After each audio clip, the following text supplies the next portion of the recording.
Bonjour les amis, j'espère que vous allez bien.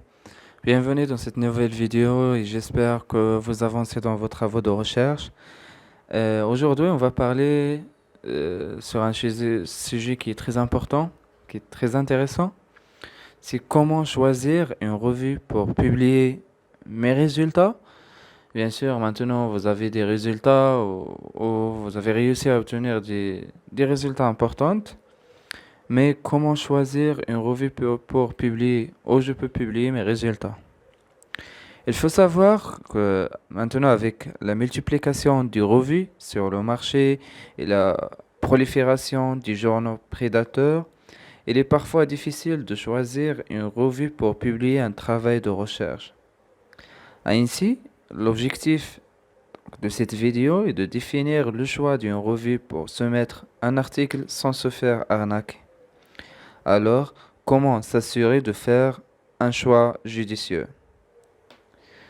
Pour faire un choix de la revue, il faut d'abord éviter les revues prédatrices.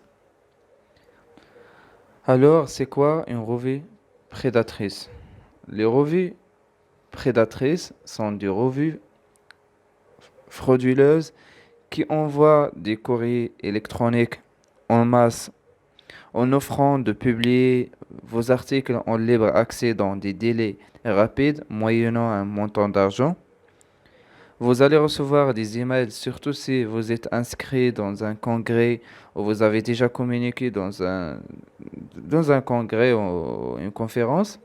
Vous allez avoir des emails en vous disant que votre travail concernant le sujet tel et tel, le sujet X ou Y selon votre domaine, nous intéresse beaucoup et on veut le publier et ils vont vous parfois même vous faites des soldes pour publier. Ce sont des revues frauduleuses.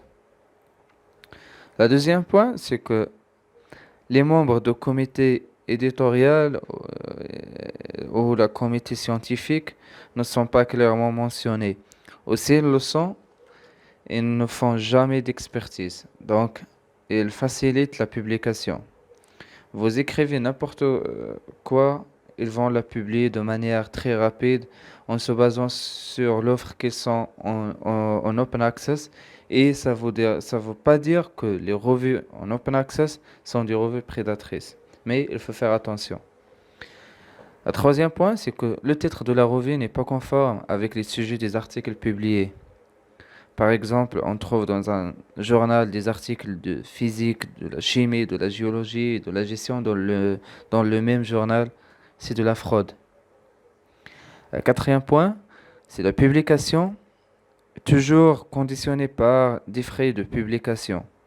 C'est ainsi que les revues prédatrices ont gagné du terrain et restent une alternative pour diffuser des recherches. Et c'est de l'arnaque. La soumission, la réception de l'évaluation de votre article se fait en 48 heures, ce qui est anormal. C'est-à-dire, il n'y a ni expertise, ni envoi pour le lecteur de votre travail, et donc la publication n'est pas analysée. Les pays les plus connus dans les journaux prédateurs, c'est l'Inde, le Nigeria, la Turquie, les États-Unis, la Chine, l'Arabie Saoudite et d'autres. Il y en a d'autres pays. Nous allons voir donc les pratiques d'auteuses des journaux prédateurs. Et donc, les éditeurs exploitent le principe du libre accès de l'édition scientifique et ils exigent un paiement en échange de prétendus services. Je vais vous donner les 5 critères pour reconnaître une revue prédatrice. D'abord, le contenu disponible en libre accès rapidement. Paiement exigé pour publication. Acceptation anormalement rapide. Contenu accepté sans véritable correction. La revue est non indexée et sans indicateur de qualité reconnu. Je vais vous donner un bonus, c'est un site où on peut voir la liste des journaux prédateurs. Je vais le laisser dans la partie commentaires. Voilà, je termine cette vidéo et je vous dis à très bientôt. Et si vous n'êtes pas encore inscrit sur la chaîne, donc n'oubliez pas de s'inscrire et d'activer les notifications, comme ça vous recevrez mes prochaines vidéos. Au revoir, je souhaite très bon courage. Merci.